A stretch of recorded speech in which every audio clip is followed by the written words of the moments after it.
Welcome to the Savage Worlds GM Hangout. God damn it. Welcome to the Savage Worlds GM Podcast. I'm your host, Jared Savage Daddy Gunning. Tonight's episode brought to you by Roll20.com, Roll20.net, the world's largest virtual tabletop. Check them out today at Roll20.net. We're on social media. Follow us at Twitter and on Facebook at Savage SW. God damn it, Dave. At SWGM Podcast on both. We're on YouTube.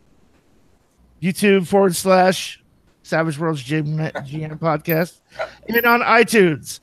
God, I'm just wrecking it tonight. Savage Worlds GM Podcast on iTunes.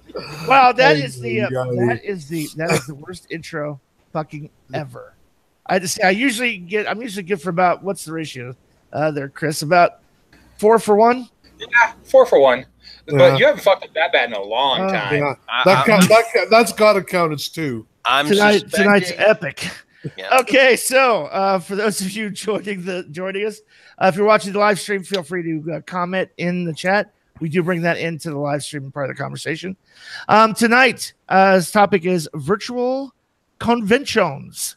And I'm going to introduce the regular lot of us and then our special guest tonight. So starting with the man with the red hat, Chris, the Savage Mommy Fox. Hello. Dave, the Rules Maven Scott. Great pod. Dustin, the Savage Zealot Smith. Nuke it from orbit. It's the only way to be sure. And then joining us from the Aethercon coordinators, we have Ed. Ed, why don't you go to introduce yourself? Tell us what you do.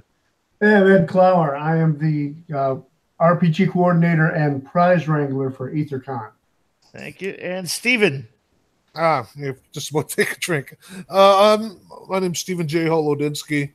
I am the event coordinator for Aethercon, and I do a few other things besides, but that's mainly what I do. All right. And last but not least, Peter Bryant. Hey everybody! I am the for Aethercon. I'm sort of the tech wizard. I make the videos go, but I am also I have my own company called Aether Forge Creations. It's aetherforge.com. I also work. I do a lot of stuff. I also work for TSR Games, the new TSR Games, and I run I'm the media of new media. Listen to me. I'm messing up like you. I'm the director of new media there, and I have a show called Mythwits. Excellent. Okay, so tonight we're talking virtual conventions, tops, bottoms, the whole 9 yards. So if you've ever participated in a virtual convention and you're in the chat, you want to talk about it, feel free to chime in. So tell us, gentlemen, what is it we don't know about virtual conventions in general when it comes to role-playing games and Aethercon in specific when it comes to virtual conventions? I guess I'll start. With online conventions in general, the one thing it does allow you to do, it allows you to cast a very, very, very wide net in terms of player and GM pool. Okay. Simply because no one has to do any traveling. Okay. With Aethercon in particular, we try to do something that has no boundaries, no barriers. We try to keep, for one, it's free. So there's no reason financially someone could not, it's not a case of, well, gee, I'd like to, but we can't afford it. And the other thing is we try to use all the tech we use. We like it to be browser based. The only tech we use during Aethercon that is not browser based is Skype, and that kind of comes with most any computer you buy already installed. So it's not a case of you having to go grab it online, download it, install it, then it's already in there. And we want to make this convention as open and available as possible to everyone who wants to be a part of it, no matter where they are. If there's someone who has a hard time in crowds, well, then this is one way they can get that convention experience without having to brave, a building full of people. And there are a lot of folks out there that are like that, and we're only too happy to offer them this experience. Well, hey, Steven, think about it like this too. Let's say you are a scientist and you're living in Antarctica for the winter, and you have internet access, but you obviously can't go to a con, right? But you're a gamer. You could participate in this convention. You could be at the bottom of the world, as far away from people as you can possibly be, and you could still go to this convention 100% free. Yeah, this is also true. Roll20 is actually one of our sponsors, and since you guys mentioned it, that's the website that you guys use for Aethercon, right? Yeah, that is. We offer a pair of different virtual tabletop choices. Roll20 being one, Google Hangouts being the other, because there's some folks who like a more theater of the mind experience, and Google Hangouts does that well. We offer 4 different options in terms of audio. Okay, you have Hangouts, you have Skype, as mentioned, Roll20, as mentioned, and Discord as well. So there's we try to cut a wide swathe through the available programs that are browser based that you can use to run a game or play in a game at Aethercon. So how many times do you do this a year? Is it one time a year? Once a year, and it's always 2 weeks before Black Friday. Okay. Mm-hmm. Well, hey, Steven, I would say it's kind of almost 1.5, because we do a little pre-show thing that's going on right now, as a matter of fact. This is true. I mean, we do have stuff going on pretty much year round. What Pete is talking about is the Summer Roundtable series. And as you're the guy who runs that, why don't you tell folks about it? Okay, yeah. So the Summer Roundtable series is, we have people come on who are going to be part of the convention in November, and it's a time for them to just come on and be themselves and talk stories, talk shop. We don't play any games. We don't push any product, really. I mean, we'll mention the stuff they do, obviously, but for the most part, it's just us talking and having a good time, and you getting to know these creators. So, we'd have somebody come on from, say, Chaosium, and we're not talking about like pushing their products or anything. They just come on, they talk about gaming and making stuff and just anything they want to talk about. We try to make it as personal as possible. It's a fun interview where you get to talk to the creators. And we do one every week. There's one going on right now as we're talking. Don't leave here and go watch it. You can watch it later. But there's one going on right now that my buddy Mike is he's doing the interview for Anthropos Games. We record it live, and then we shut it down, and then a week later we release the edited version with all the pretty graphics and stuff on it, which I wind up doing all of. But at any rate, and then you get an idea of what's going to happen in the fall.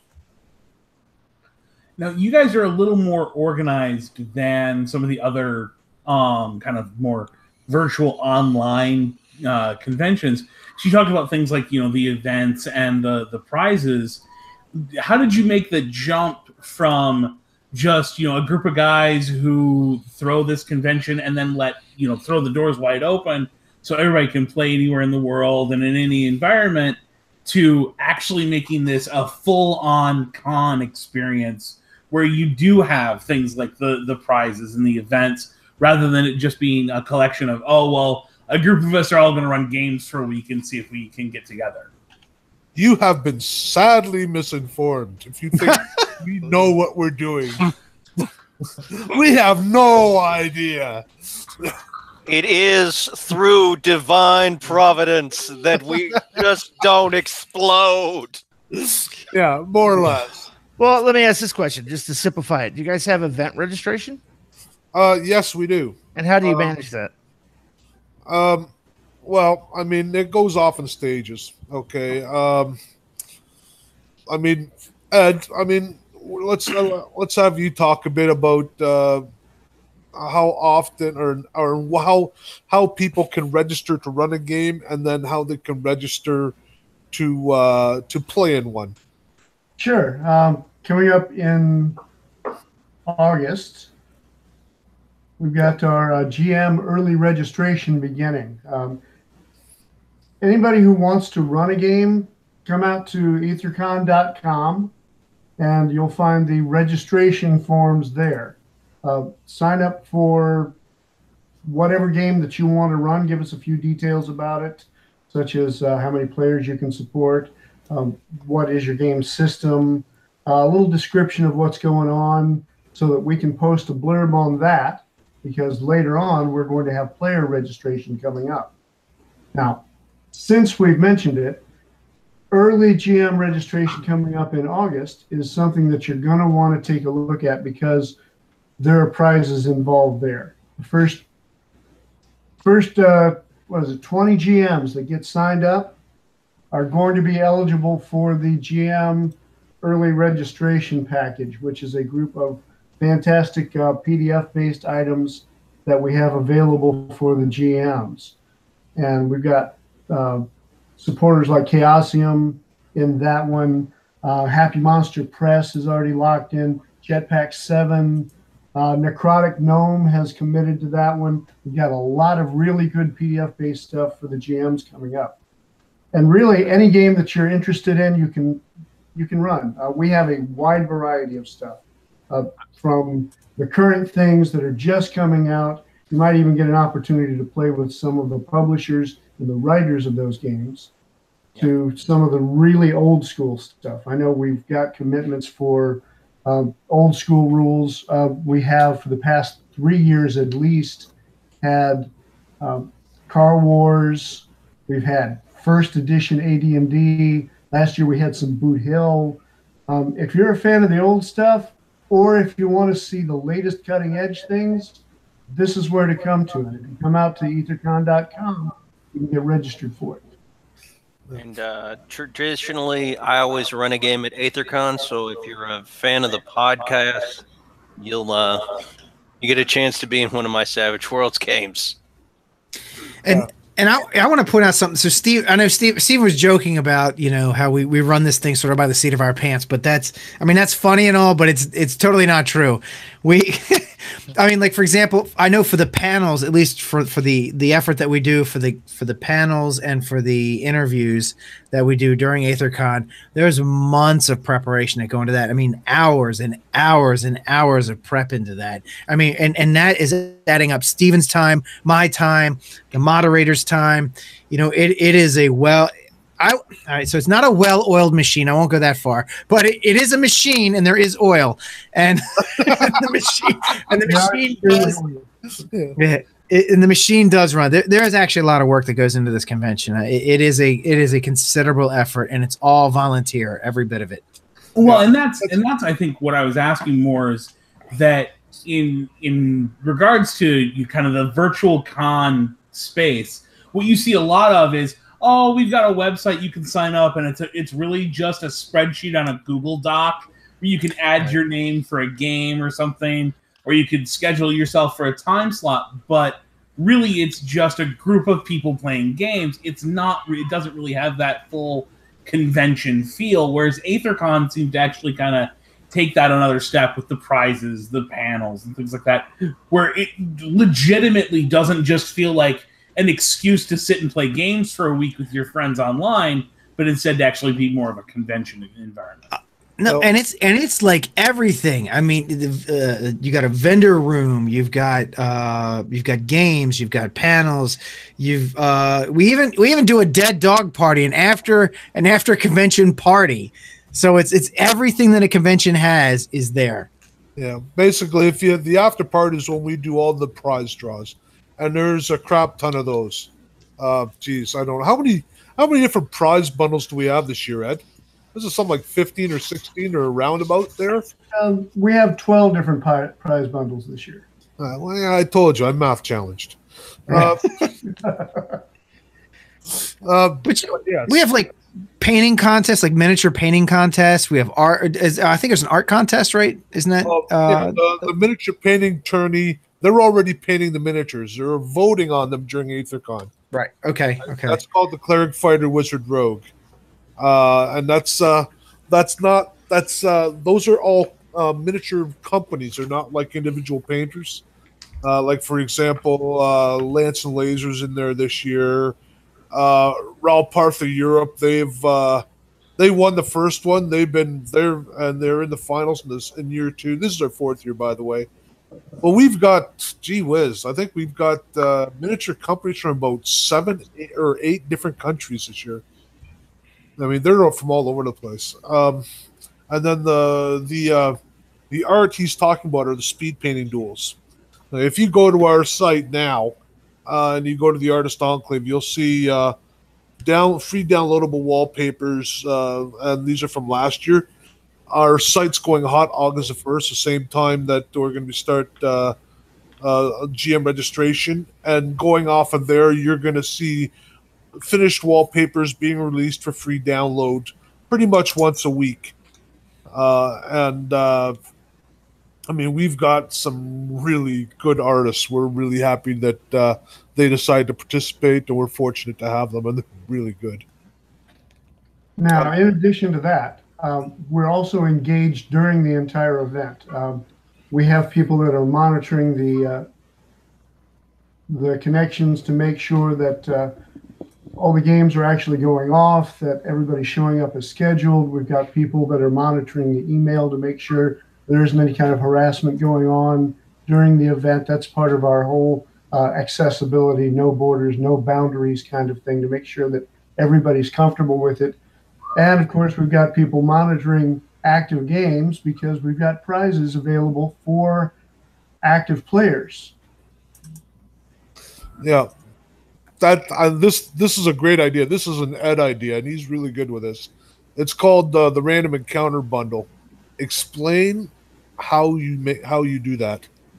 The Random Encounter Bundle is, well, it's a huge hassle, but it's a great thing. We have staff members that are monitoring active games during the event, and they will drop in once your GM has sent in the information, that, who's playing and all of that, and given us the links. Staff member will drop into random games and choose random participants to receive prizes out of the Random Encounter Bundle. So just at any moment during a game, somebody might pop up and say, "Hey, congratulations, you've won a signed hardback copy of this particular rule system," or something of that nature. So far, in our random encounter, we have Ranger Games locked in and Rogue Games as well for hardback editions and softback editions of their core rulebooks. Yeah. Nice. Sorry, go ahead. You're going to say something, Ed? And we have more coming up as well. Yeah, that's one thing that we have. We've done this for 7 years, and now we have finally come to realize that 3 weeks before Gen Con, nothing happens. Yeah. and like a week and a half after Gen Con, nothing happens. That's just, it's you get what you get 3 weeks before Gen Con, and then it's like, okay, now we have a month to do all this other back office stuff that we've let slide because no one's going to be answering emails right now. Right, you're going to get crickets for a while. Yeah, Well, I mean, it is kind of like the show. yeah. I do this summer. I run the summer roundtable series. We're recording episodes every week all summer long. Gen Con falls right in the middle of that. So usually what happens, and same thing happened this year, is a creator from South Africa will be on the week of Gen Con, because obviously not at Gen Con, but that's like, there was out of the 9 guests that we had, 7 of them are like, I can't come on during that week. I was like, that's all right. I get it. I got a guy from South Africa to take that spot because he's not going anywhere. So yeah, everything stops except for people who can't make it. We're basically wearing road whites that week. Yeah. So how many games do you guys average at each con? Okay, right now, we have been taking publisher games since the beginning of June for, the very reason we just got done saying, because there's a month there where nothing's going to happen. So we said, okay, you know what? We're going to make this as easy as possible on them as we can, and we're going to let them sign up early. Right now, we've got 16 games from 9 different publishers. And, last year we had I think we actually were darn close to 100 tables just in organized gaming alone, which we actually been over because we had Starfinder for the first time last year. Mhm. And we had a shit ton of buppity ups. Adventures League, D&D Adventures League, and of course we have Pathfinder Society. You're gonna get that from me. Yeah, I routinely have to play Find the Word. Oh, I know the feeling. But so I think we were either awfully close to 100 or we were over 100 just on those 3 things alone. And I believe we had in excess of 50, 60 open games, i.e. games not associated with publishers, and then plus the publisher games on top of that. So, I mean, if you add all those numbers together, you're probably in the high half of 150 to 200. Okay. Somewhere in there, you're going to have to throw in Atomic Ninja because I mean we're going to be running at least one game. Yeah, and it'll be a game from the upcoming product too. So it's not just the guys from the studio are going to run the game, but we're going to run a game that players will be able to get their hands on later in the year. That's good. We really appreciate that. We've been actively trying to get more Savage Worlds into Aethercon, and we're really happy to have you guys on board for that. You guys actually managed to get some of Savage Worlds royalty on one year. Like the year before I showed up, you had Clint and Jody on, didn't you? Yeah, we had the Blacks, Mm-hmm. and then I believe at some point in time we also had God darn it, SPF. The Sean Patrick. No. Shane Hensley. Nice. We had him on a PEG Q&A on a Sunday. It was on the second last or the last one. This year we've got you guys, of course, already. We've got Utherwald Press, who sounds very German, but if I'm not mistaken, they're British. Right. And they have this really cool something Frozen Skies. Yeah, is it the Skies of Darmonica or something like that? You know, that looks really cool. Happy Monster Press, which have already been mentioned. They also do Savage Worlds. GG Studio, which is the Savage World. These guys are the Savage Worlds distributor for Italy. And one of their guys, David Manna, has his own setting, which he ran last year and will be running again this year. Like I said, I mean, companies can register to be in the vendors hall, i.e., you need to run a game to do that. But once you do that, that opens up things. They can do that up to the end of September, right? But they have to have their game in by the end of September, right? So if there are any other Savage Worlds publishers out there who want to be a part of it, we'd be happy to have you. All right. Well, we'll pass that around to the community. We got a little bit of a connection here and there. I was going to say we've got some friends of the show who are our publishers, and then the other main host of this show just released a product in the last year, so there's a good reason for him to get out there and run something too. Yep. Good to hear. It's good to hear. In fact, Nerds International, they have their own online con as well. I mean, they do a lot of different stuff too. Maybe we should have talked to them and brought them on, but I think we'd all be like the Brady Bunch at some point if we did that. Yeah, you get Gary and Eric and Jamie in here with this eclectic group as it is, and no one gets a word in edgewise. I will not play Alice. No, Marsha only. So I have another question for you. Is this all RPGs, or does anybody run board games using like Tabletop Simulator or anything? We'd like to go in that direction, but I'll be honest. I mean, we are perpetually understaffed. Before we go into board games or card games, we're going to need to fill out our staff more so that we have the people we can dedicate to that. Right? Yeah. You would, Steven, you would need like a card game manager and like a board game manager. But I mean, I will say we did do Car Wars though. I mean, that qualifies as a board game, right? That's a skirmish style game. At least but that's usually done on Roll20.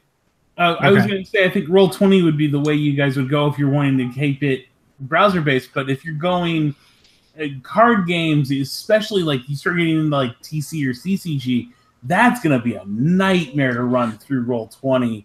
Just there is to get all the cards imported and things of that nature, just so they have the graphical elements necessary. Isn't there a web-based thing that does that already? Though? Like, it's called Vassal. Yeah, that's how I would do it. I would have a Vassal server set up if you were going to go that route.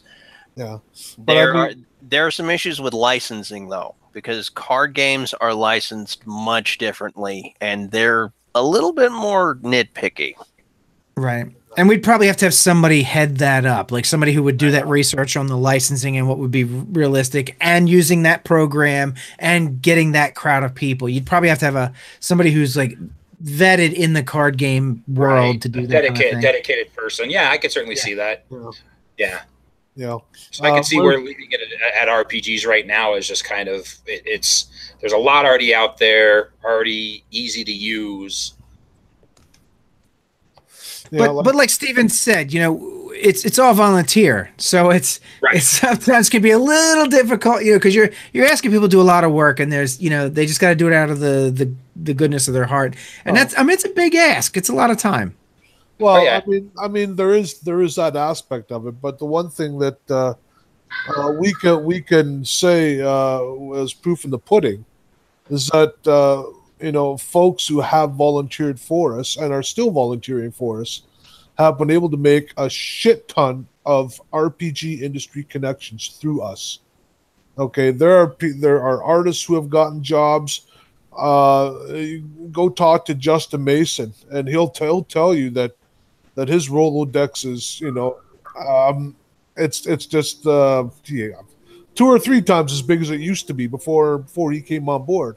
And I do believe that that's the one thing that you really need to have in any career that you choose to try and get into, is you need to know the people who are already there, and you can do that through us. Yeah. And I know how hard it is to get volunteers, having just this past weekend finished the Colorado Irish Festival, and boy, we struggle for volunteers. So I know how hard it is. Yeah, but how difficult have you guys found it to be to get sponsors to help with putting together your prize packages or putting together any kind of like a recognition of your volunteers? Because I know that's another big part with cons, is a lot of the time, when you have like the big cons like Gen Con, there'll be sponsors that have come on board, and there's a lot of product that kind of gets passed around. I'm assuming that with your prize packs, you guys are in the process of doing some stuff like that. But how difficult have you found it to get traction, kind of convincing them that an online con is going to get them the same word of mouth advertising? Ed? Well, we have a lot of sponsors that are repeat performers with us, that have been loyal with us for a number of years.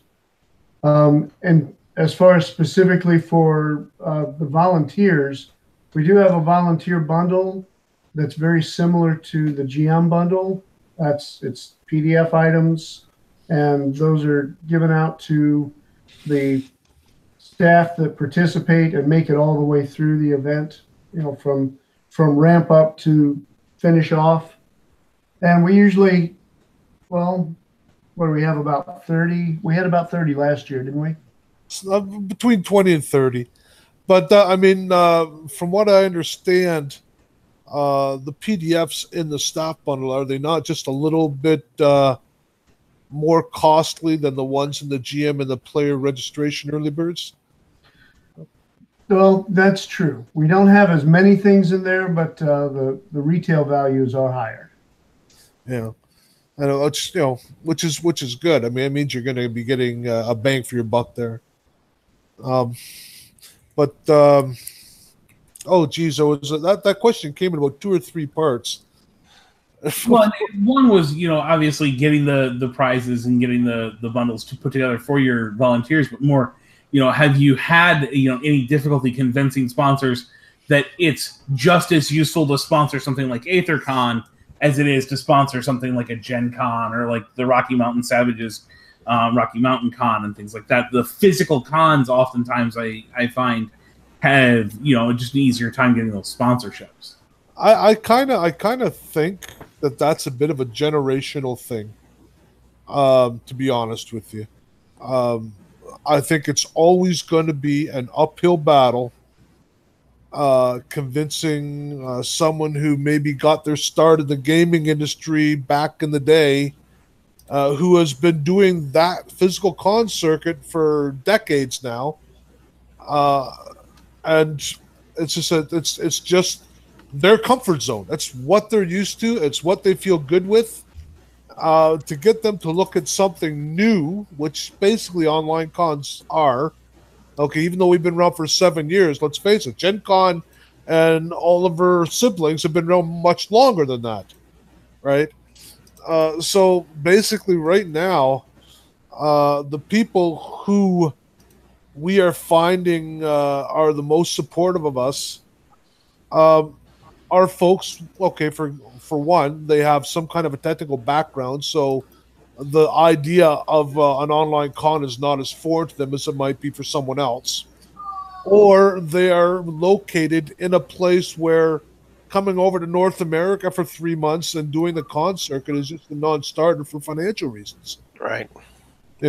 We've actually got some creators. The ones that do high space are in Australia, so that's a rough one for them. But they're good fellows and they're very generous. I remember that when I was working with Aethercon a while back, I would tell people, I'm like, hey, are you coming to Aethercon? You want it? Like, no, man, I can't rent a hotel. I can't. Like, no, you just go. It's online. Right. Like having to explain that you are going to be at a computer, and like they just look at you like, how do you do that? And I'm like, magic. Okay, so speaking of that, you said we're at a computer. So Art had a question here. He wants to know if there's any requirements for connectivity, such as connectivity speed. Is there anything that you guys would say, hey, this is kind of what you need to have as a setup for this? Oh, I mean, following up on Dustin, first he would need to draw a pentagram on the floor.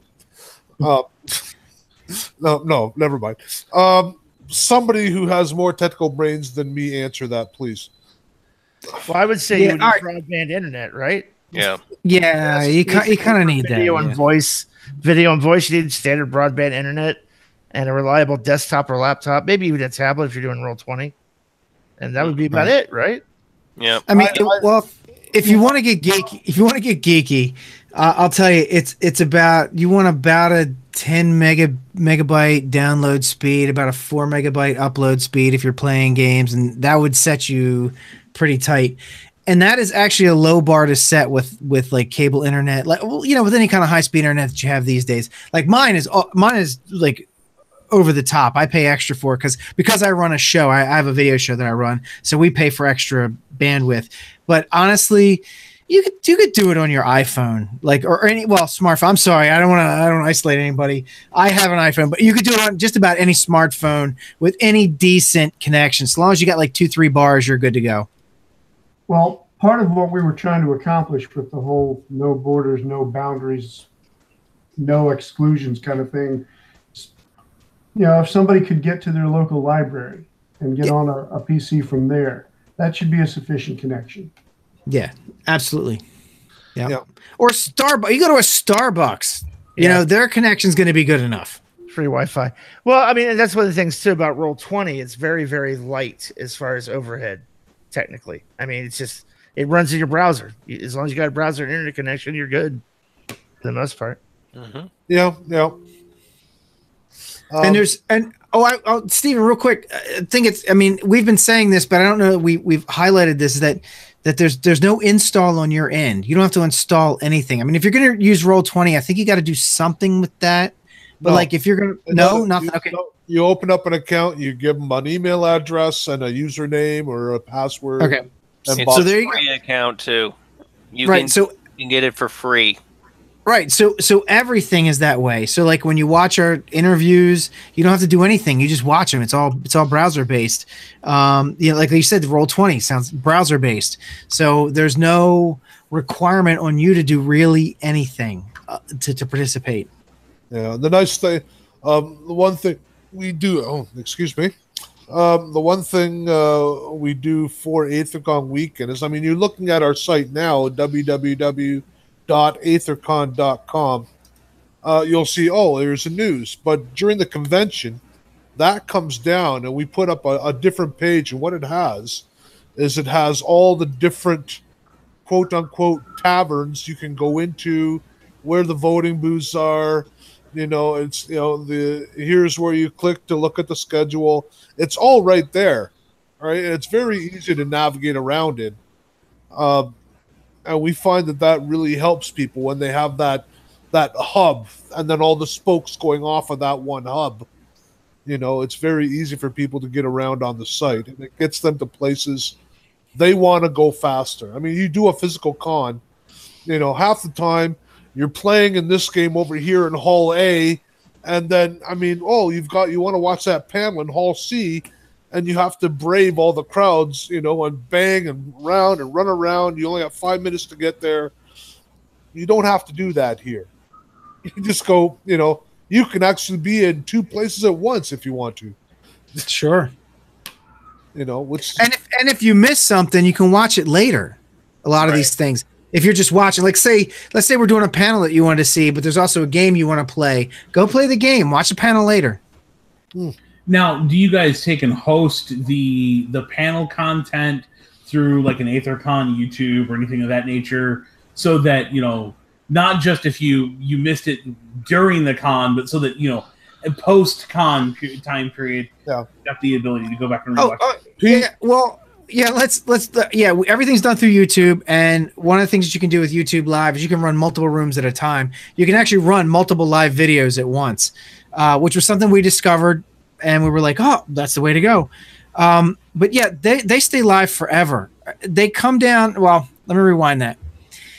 They will be live forever, but there is a short period of time right afterwards that we shut it down, and then I take it and I edit it. I throw pretty graphics on the front and the back, and I edit out any garbage if there's garbage, or if the sound was really bad, I'll do some sound work on it.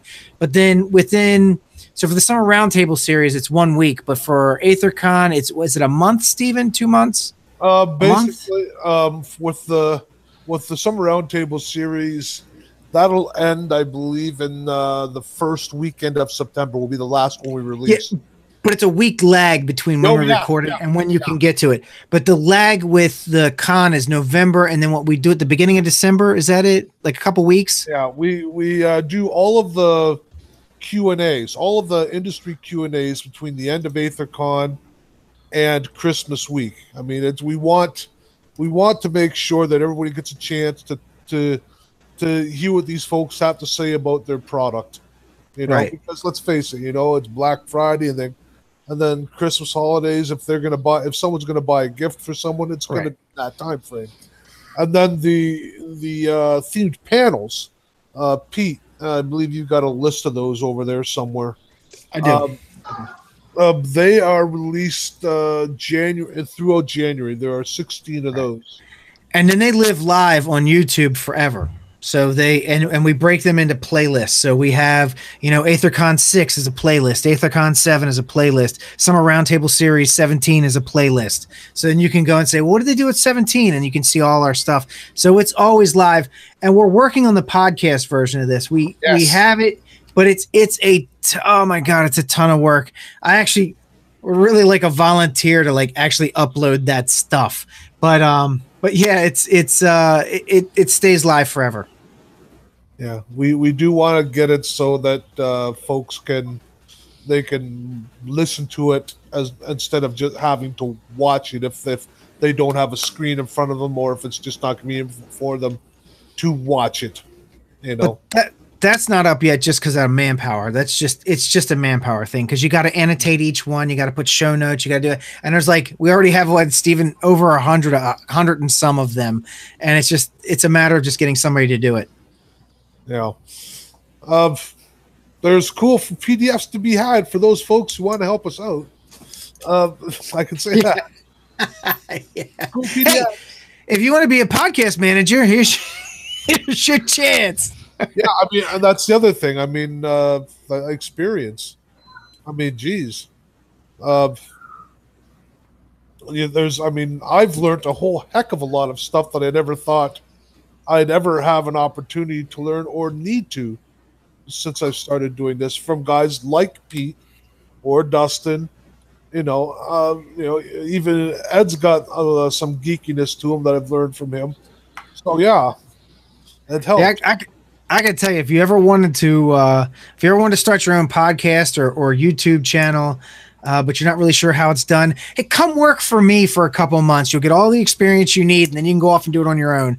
You can help me 1 year, I'll be happy. No commit beyond the 1 year. So, uppity ups. Darn it. Somebody else say something. I have to find the word again. Well, the next question I would ask is, and I don't know how much experience any of the three of you have with, organizing something at like a physical con, but if you found that there's any hurdles or any obstacles that exist only for a virtual con that wouldn't exist for a more physical con? I think, here's our chief of operations. She's decided to show up. Hello. And so far as challenges for online conventions that exist for us but not for real life, I think one of the big ones is making sure you've got the speed to do everything you want to do. To that end, because we have set records of 3 previous years, and because it's looking like we're going to do so again this year, come the end of September, i.e. just shortly before we open everything up for player registration, we will be moving everything over to a new server. And that's going to obviously be a more efficient, a faster model, and that's going to help out immensely. Now, that's something you would not normally have to think about with a physical convention. We also have to think about prize support. Okay, I mean, if you go to a physical convention, and you win a prize, well, you're walking out of that with it under your arm. You win a prize here, we have to make sure that the vendor. Thank you, the publisher. Yeah. Right. We have to make sure the publisher or the person who has put that prize support up, we have to make sure that they get it to the winner. So there's that connection to build afterwards as well. These are the prizes that you've committed to. Here are the people that won them. Uppity ups. So do most of those PDF publishers, do they just give a code through RPG Now or something like that? Yeah, that's usually the way they do it. But right. There are only 3 prize bundles that are PDF based. Okay? The GM Early Bird, the Player Early Bird, and the Staff Bundle. All of the other ones are physical prizes that have to be sent. Right? And sorry, go ahead, Pete. Yeah, Steve, I was going to say the challenges I see, the difference between like a regular con and like a physical con and a virtual con. I would say, so we have to deal with international stuff. So that can be a challenge. So when you have a physical con, your con starts at this time in the morning and ends at this time of the night. And there's no concern with, what's going on in Australia or Africa or Japan or whatever. We have to take all that into consideration. Now, mind you, it is what it is. And if they can't show up, they can't show up. But it's still something we have to keep in the back of our mind.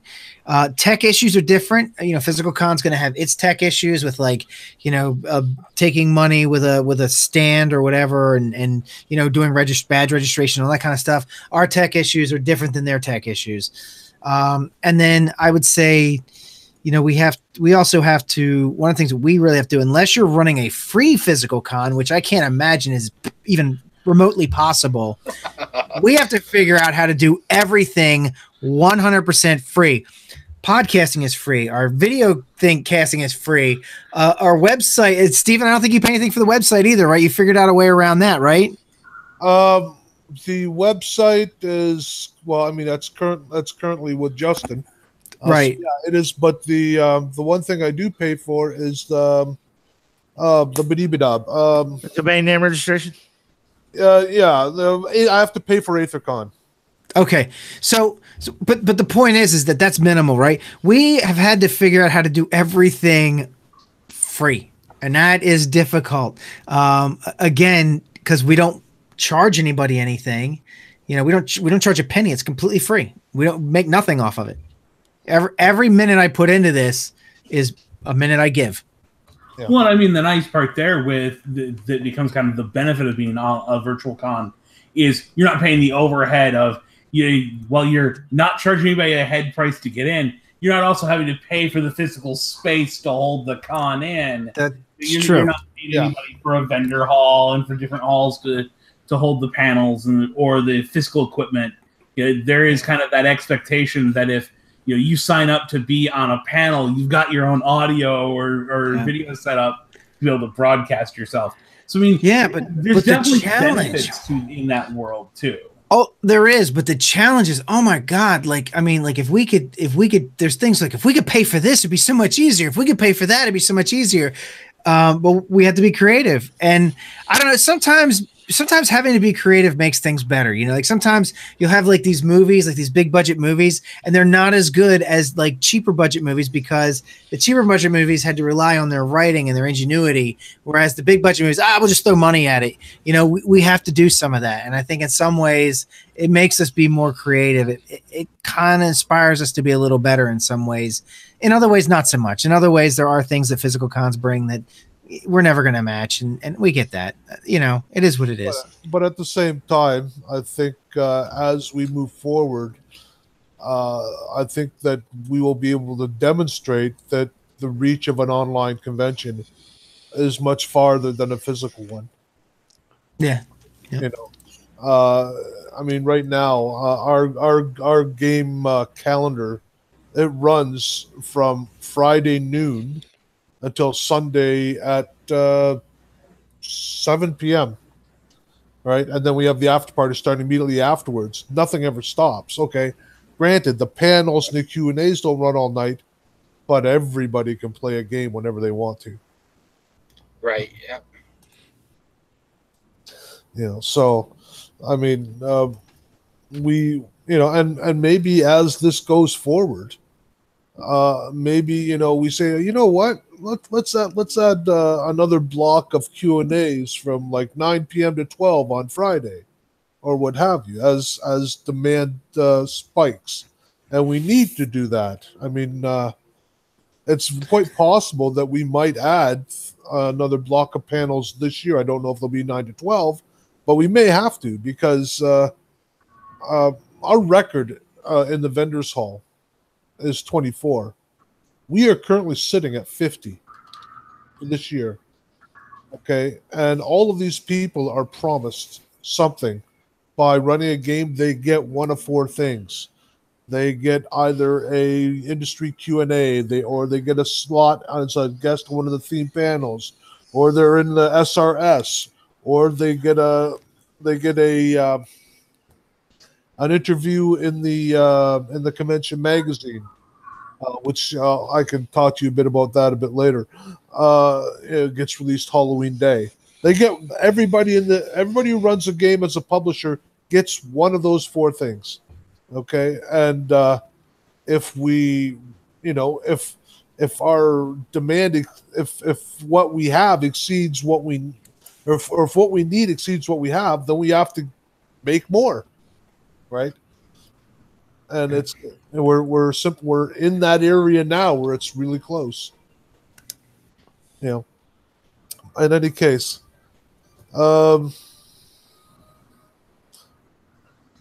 anybody have anything else? Well, one of our viewers is asking, what about celebrity or professional guests? It definitely sounds like, from what you're saying, that you guys do a lot of the Q&A and interview sessions with these guys, especially your summer roundtable series. But do you bring in like a celebrity who's going to do like a live play, where you bring on a specific panel to play, and then you just broadcast the game, or kind of in the age of YouTube and Twitch, it seems like that's kind of become the big happening thing, is you get these celebrities all sitting around playing the game and just broadcasting it. Do you have anything like that you're doing? That's something that is kind of noodling around back there, but again, it's a staffing issue. I mean, there's a lot of things we'd like to do, but if we don't have the staff to pull it off, and pull it off in such a way that people are enjoying what they're doing, then it's, at that, we can't do it. We have to make sure that we have the people to back up the programming. Also, right I think it's a chicken and egg thing, right, Steven? I mean, it's like we're getting bigger. We're doing better. Every year we're bigger. At some point, we're going to break big enough that celebrities are going to want to come on and do it with us. But until we get to a certain point, it's just hard to attract. Because, I mean, if I'm a celebrity, if I'm, I don't know, Vin Diesel, right? And I'm a role player, and I hear about this Aethercon and I look at the numbers, it may not be worth my time yet, but it's coming. Yeah. We're getting bigger every year. Yeah, we have set records the past 3 years. This last year, we had 1,175 uniques, and wow, that's awesome. Yeah, 2,569 total. Okay, so compare that with last year's Gamehole Con, Physical Con, they had just over 3,200. Okay, so we're getting close to getting to where they are. And I'm sure that they'll, increase their numbers this year. But I do have a good feeling about this, simply because the amount of publishers who have decided to participate this year compared to other years. One thing, I guess, I do want to mention the convention magazine. This is something we've done since year one. It's a PDF that comes out on Halloween Day. There is a prize bundle associated with it. I'm not sure where Ed went to, but he's certainly not with us.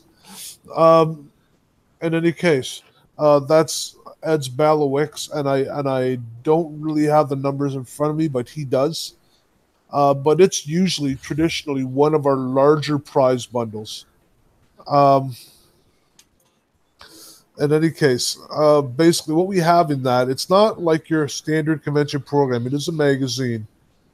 This year we will have 14 different interviews, and we'll also have a pair of essays, which is that will be our biggest convention magazine ever.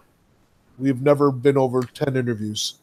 So this is, probably partially because we have been growing, we've had people who are more willing to get involved. So we've been able to, add a couple more interviewers, and that's helped us out. It's allowed us to do more, allowed us to offer more. Right. Yeah. I think we have more interviewers this year, more moderators this year than ever, right? Yeah, our moderators last year we had 9. That was the record at that time. We're currently sitting at, I believe, 12 or 13. Right. So we could add more content. Well, no, we need 16 to just get to where we are. And that's adding that block I was talking about earlier. That will be the 16th moderator. Right. But, and these are good. Look, these interviews and panels are really good. I mean, they're with the Chaosium and And Pinnacle. Pinnacle, right? And who are some of the Stephen? Let me look. I got a list right here. So we do so the panels that we have things like what it takes to be a third-party publisher, how to design multi-genre RPG, marketing your game, where to place your resources. There's a ton of, I got a whole list of panels here, and they're all gaming industry people who come on these panels. So it's 3 or 4 industry people that come on, usually 3, and then a moderator. And so say I would moderate for 3 panelists. Now, in some ways, some people would consider me one of the 4, because I do work for TSR and I develop product and I have a podcast show, or I have a video show that I do with interviews. But, and these are very good discussions, and you go back and watch them now. They're still valid. Most of them, they still hold up. Last year, for example, we had Giants in Space, and 2 of the guests on there were Sam Stewart of Fantasy Flight and Owen Casey Stevens of Paizo, who was like the development lead for Starfinder. Right. Which is not to say that, other folks, like we won't, oh, well, you're too small for us. We don't want, no, that's not the case at all. No.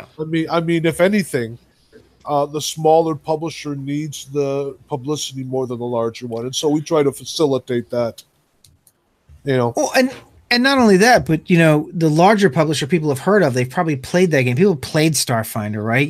Like most people, not most people, but I'm just saying that a lot of people have played that.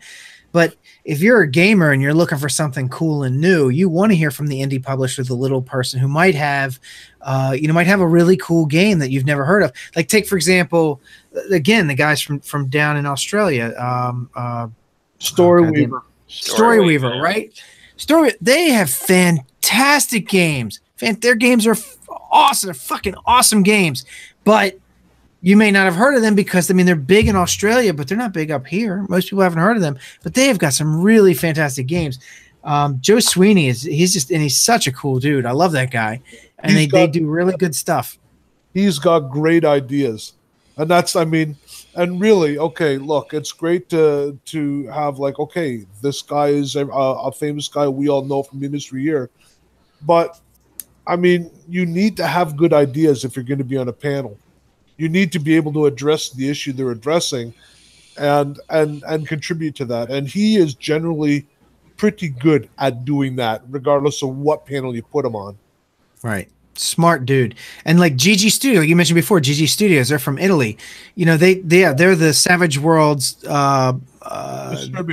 distributor in Italy, but they have their own games. And I interviewed them for the superhero game they had that I've never seen or heard of anywhere here.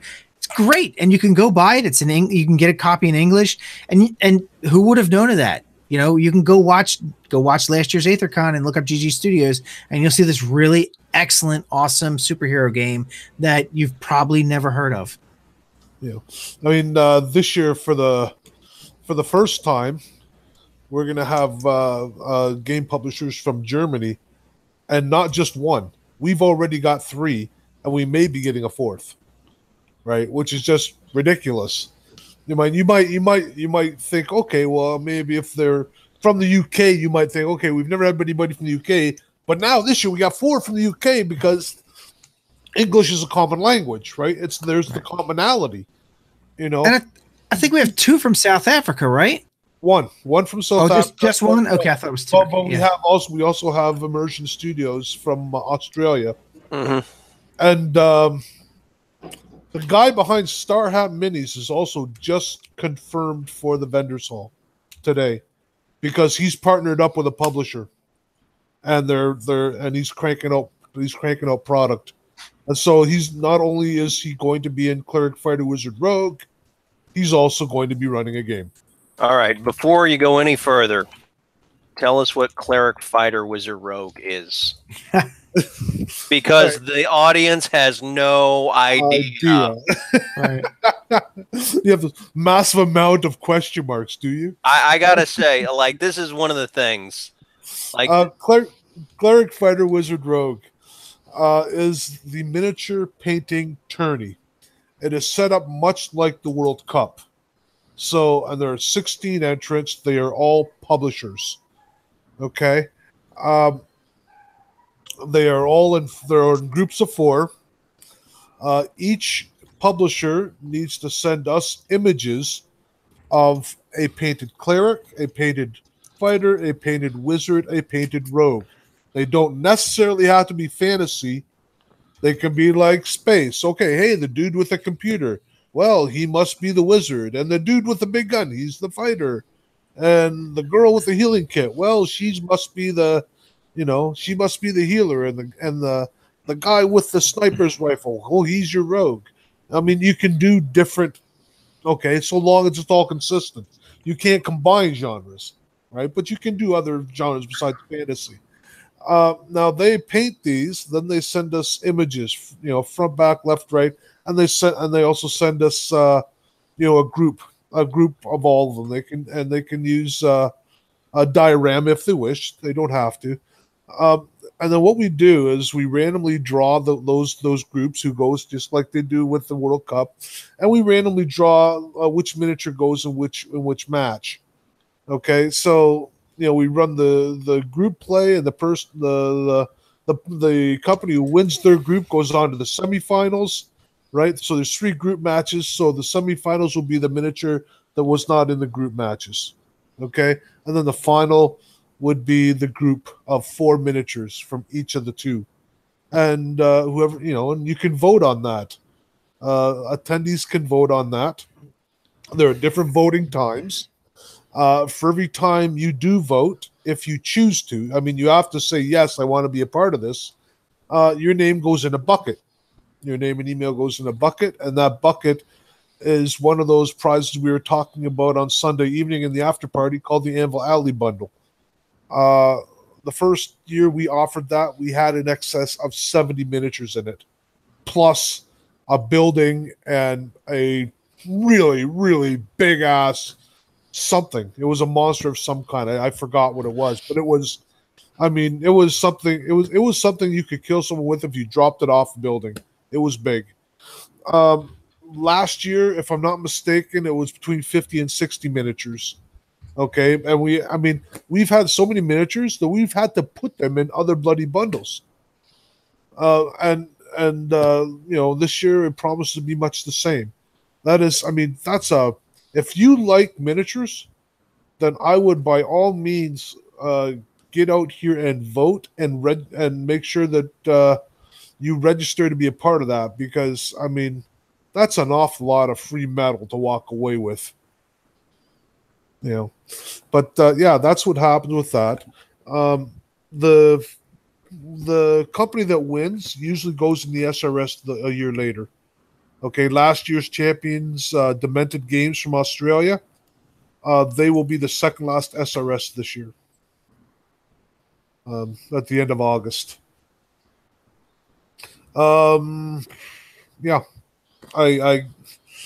We'll be opening Anvil Alley probably later in August, and you'll be able to see exactly who's going to be a part of this. I think we've got some pretty good people involved that are there from last year, and we've got some interesting new names as well. Anyway, is there anything else that I can answer for you about Cleric, Fighter, Wizard, Rogue? Nope. I think you answered it all for me. What about art? We don't know. We don't know any arts. We don't have an art on staff. Where's Chris? Actually, we have a great artist on staff. Yeah, Chris is a great. Is Chris still with Aethercon? Yeah. But okay. we decided to give him this one off because he's going to be on a later one. All and right. He was on the one before this. All right. Shout out to your boy Chris Malador. He's got a pretty interesting wallpaper he's doing. We've got Will O'Brien's back this year with the art.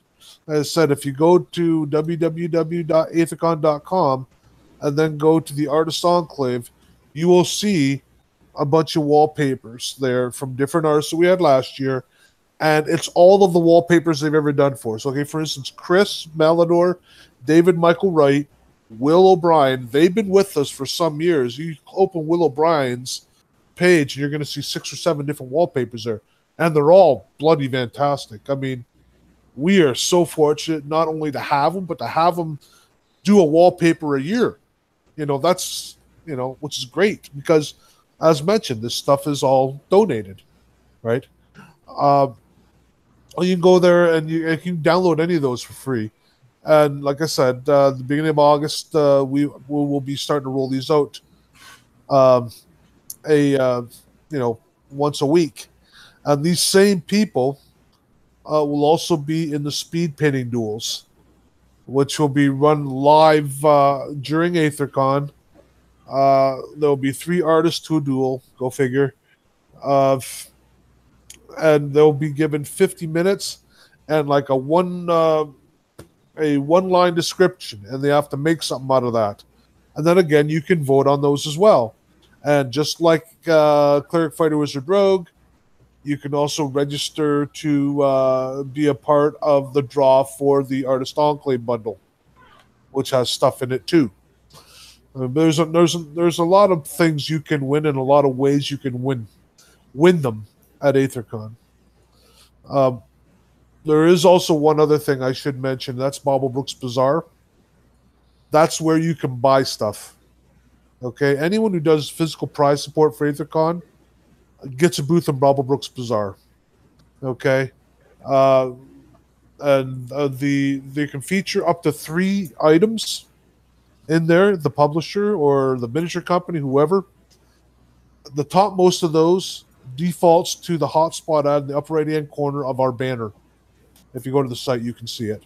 Okay, during Aethercon, you'll see these will rotate, and if you click on that ad, you say, "Oh, hey, that's a cool thing by Atomic Ninja. I think I'm going to check that out." And you click on it, it'll go right into Atomic Ninja's booth, and then you can read up on it and buy it if you want. Okay, that's one thing. Second thing, this year we are adding a slot where they can put a Google Hangout in there. Okay, so you can go in there and actually talk to Dustin and Jared and you other folks who are involved with Atomic Ninja. Okay.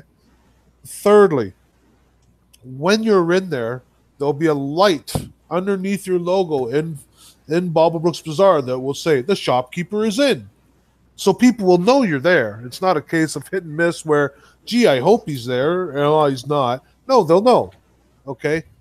Lastly, we have a new prize bundle called the Hall de Grace Bobblebrook Prize Bundle.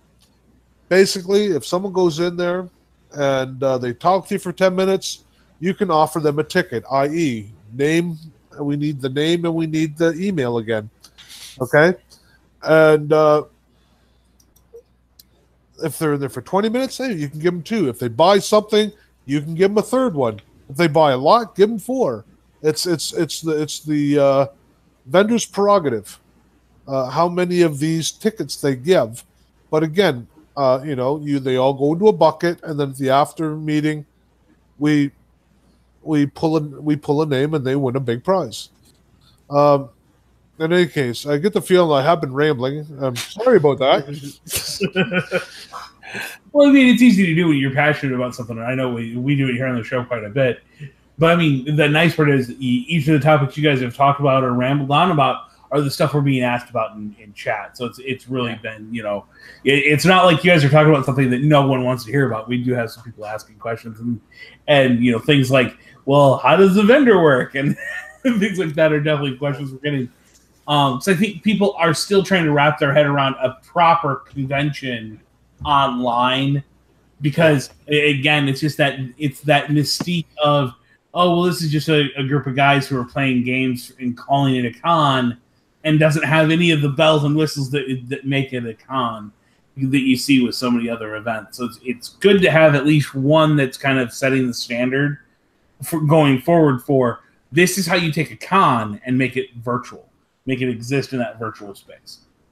Yeah. Now, I guess the only other question I would have is, and hopefully this is kind of a wrap-up question for you. I know that the idea is this whole, no boundaries and no borders. What was the draw behind deciding to go exclusively web-based rather than giving people the option to do other? So like if you want, if a group wanted to opt in for like using Tabletop Simulator or Fantasy Grounds or one of the other virtual tabletop programs, but they require an install and whatnot. It sounds like that's something that's kind of off the table for officially registered participants. But what was the decision behind that? Is it just from a technical standpoint, or is it more the creedal idea of being that no borders? Well, it's. I mean, to me, that is something that has a lot to do with the technical standard. Is something that has to do a lot with no borders. We don't ever want someone to start doing something for our event and then saying, damn it, I screwed it up again, or I just give up. I'm going to go down and watch a movie or something. This is just too bloody hard for me. We don't ever want to have that happen. We want people to have fun with Aethercon and not ever have a reason to say, gee, why the hell am I doing this? And we feel by simplifying things as much as possible technically, that widens the door that we can open to allow other people in. I mean, to someone with a very big technical background, like something like a Fantasy Grounds or any of the other installs are not going to seem like much of a challenge. Okay, I'm basically when I think of what is and is not a challenge, I'm going by what I can deal with, because as mentioned, I am famously stupid when it comes to these things. So if I can handle it, then it's simple enough for Aethercon. Always good to have a grognard on staff just to know. Yeah. I mean, that's basically what that boils down to. All right. Well, why don't we go ahead and one last time pimp the website? I can type it in the side thingy. Aethercon.com, right?